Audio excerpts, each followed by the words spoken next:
Let's start with that sweet potato fudge. I have 2 little sweet potatoes here that I've already roasted. To roast a sweet potato, you pierce the skin with a fork and you let them bake for about 30 to 40 minutes in a 350 oven. I find that once the sweet potato cools, it contracts a little bit, and that's why the skin peels off easily. Just gonna cut that in half and drop that into my food processor. Now I'll blend the sweet potato until it's smooth.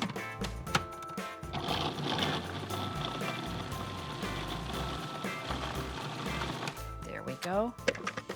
And now I'll measure out a cup. What I love about roasted sweet potato is it holds that brilliant orange color. I'll take this over to my pot to pump up the sweetness, a full cup of light brown sugar.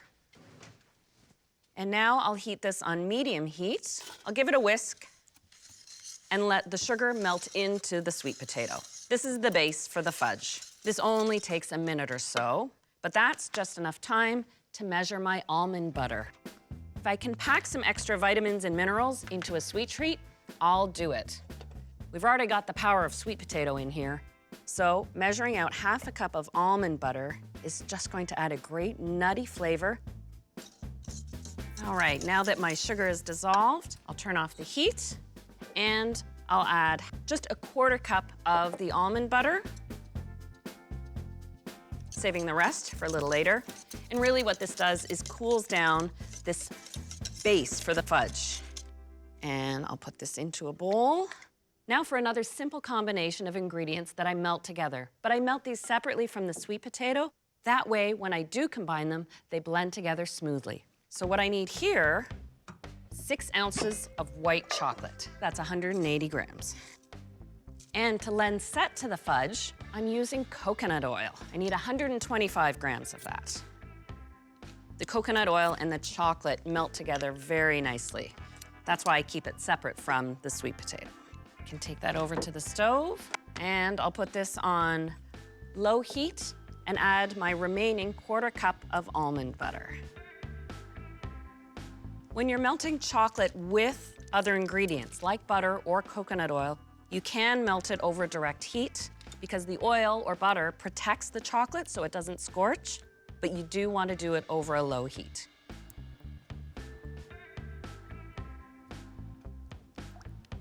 My mixture is very fluid and smooth. So I'll pour this into the sweet potato base and then give it a whisk to combine. Oh, and that sweet potato color still is coming through. Beautiful. Now it's time to sweeten it up just a little bit more with a cup of icing sugar.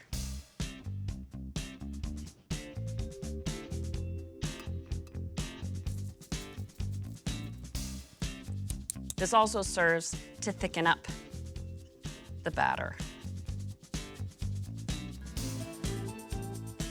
For a little flavoring, I just add a pinch of salt and 2 teaspoons of vanilla.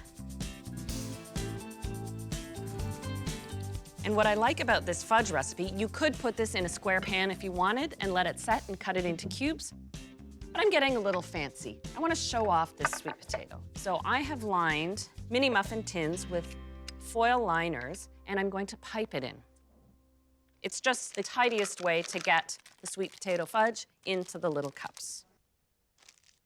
There we go. And you will find this is a bit fluid, so I make sure the hole I snip in the top isn't too big. That way I can control the way the fudge is coming out of the piping bag.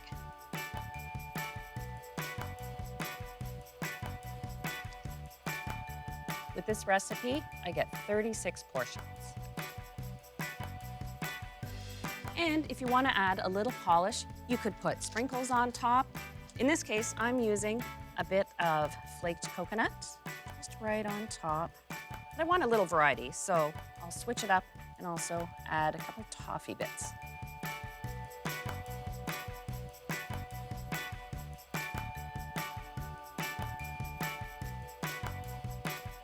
This is a style of fudge that you want to chill and store refrigerated. So stack these with a baking tray in between. That way I'm not taking up all of my fridge space. And you want to give them about 2 hours to set. After they've had a chance to set, you just have to pop them out of the tin, and then you can store them in an airtight container. I just use a skewer, and you've got these tasty little fudgy cups. Just adorable.